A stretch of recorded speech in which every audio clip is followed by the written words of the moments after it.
ముక్క చీరలకు మళ్ళీ టెండర్లు అని సాక్షి ఒక వార్తను ప్రచురించింది. వాస్తవంగా నిజంగా నాశనం అవుతారు అని శాపనార్థాలు పెట్టడం అనవసరం, కానీ ఎందుకంటే వాళ్ళకి బుద్ధి ఉండాలా. దుర్గగుడిలో అమ్మవారికి చీర ఇవ్వాలనుకుంటారు మహిళలు, దానికోసం అక్కడికి వచ్చి కొనేటప్పుడు చూస్తే వాళ్ళు ఇళ్ళ దగ్గర నుంచి తెచ్చేవాళ్ళు ఉంటారు.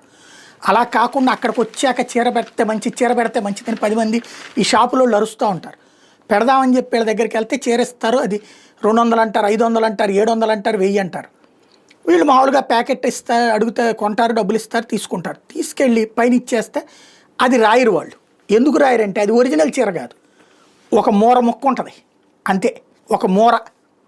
నేనే గతంలో పేపర్లో అదే టీవీలో పనిచేసినప్పుడు వార్త రాశాను, దాన్ని చూపించాం, ఎక్స్పోజ్ చేసాం. అప్పుడు కొన్ని రోజుల పాటు నిరోధించారు. ఆ తర్వాతన మళ్ళీ 2-3 ఛానళ్ళు కూడా హైలైట్ చేసినాయి.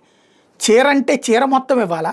వాస్తవంగా రూల్ ఏంటంటే దుర్గగుడిలో మనం అమ్మవారికి చీర ఇస్తే చీరని అక్కడ చూపించేసి ఆ బయటికి రాగానే దర్శనం చేసుకుని బయటికి రాగానే అక్కడ ఒక కౌంటర్ ఉంటుంది, చీరల కౌంటర్, అక్కడ ఇవ్వాలి. వాళ్ళు ఒక రిసిప్ట్ ఇస్తారు. ఆ రిసిప్ట్లో మనం ఇచ్చిన చీర కొనుక్కున్న రిసిప్ట్ ఉంటుంది కదా, ఆ రిసిప్ట్ వాళ్ళకి ఇస్తే ఆ వాల్యూ వాళ్ళు ఇచ్చే రిసిప్ట్ మీద రాసి ఇవ్వాలి. ఇది రూలు. అవి వాళ్ళు ఆ రేటు ప్రకారం తర్వాత వేలం వేస్తారు. ఆ వేలంలో కొనుక్కుని అమ్మవారి చీర అని చెప్పి తీసుకుపోతుంటారు. అది 2 రకాలైనటువంటి ఆదాయం గుడికి. కానీ ఇప్పుడు జరుగుతున్నటువంటిది ఏంటయ్యా అంటే దోపిడీ అనమాట. ఆ చీరలు ఇట్లాంటి ముక్కల చీరలు ఇస్తూ ఉంటారు. జగన్ టైంలో ఆ విషయంలో కంట్రోల్ చేశారు. ఆ చీరల ముక్కలు వాళ్ళ మీద కేసులు పెట్టారు, ఆ షాపుల మీద. అట్లా ఉండటానికి వీల్లేదన్నారు.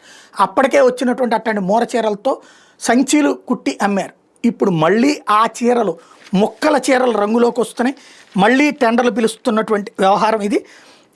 ఏదైతే వాటికి సంబంధించి చుట్టిన చీర మొక్కలు చీరగా, కనీసం మూర వెడపలేని చీర మొక్కలు చీరగా చూపించి భక్తులకు చూపించేటటువంటి దాన్ని వేలం వేస్తే ఏమవుతుందంటే అట్టంటే కుప్పలు పోసి అవి తీసుకెళ్ళి షాపులలో కొంటారు, మళ్ళీ షాపులలో అయ్యి అమ్ముతారు.